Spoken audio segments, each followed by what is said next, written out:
Bugungi kunda jamiyat xavfsizligiga tahdid solayotgan eng dolzarb muammolardan biri narkotik moddalar savdosi va ularning noqonuniy aylanishidir. Ayniqsa yoshlar orasida bunday xavfli yo'lga kirib qolish holatlari tashvish uyg'otmoqda.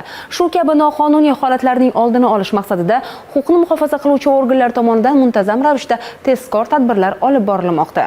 Ana shunday tadbirlardan birida narkotik modda tashish bilan shug'ullangan fuqaro qo'lga olindi. Ma'lumotlarga ko'ra, ushbu shaxs giyohvandlik moddasini bir bo'lagini kurtkasining cho'ntagiga qolganda esa xonadonidagi isitish tizimiga yashirgan. Qilmish qidirmish deganlaridek noqonuniy faoliyat uchun endi qonun oldida javob beradi.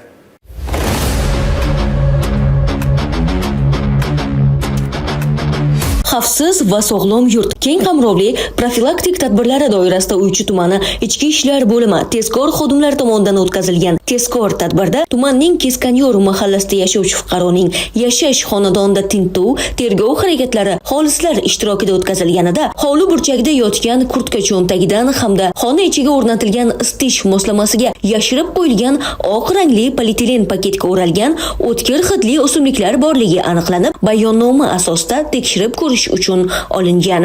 Tekshiruv xulosalariga ko'ra ushbu modda sof og'irligi 14,83 gram bo'lgan marixuana giyohvandlik moddasi ekanligi aniqlangan. Mazkur holat yuzasidan fuqaroga nisbatan Uychi tumani Ichki ishlar bo'limi huzuridagi tergov bo'linmasi tomonidan O'zbekiston Respublikasi Jinoyat kodeksining 276-moddasi 2-qismi A bandi bilan jinoyat ishi qo'zg'atilib, hozirda dastlabki tergov harakatlari davom etmoqda.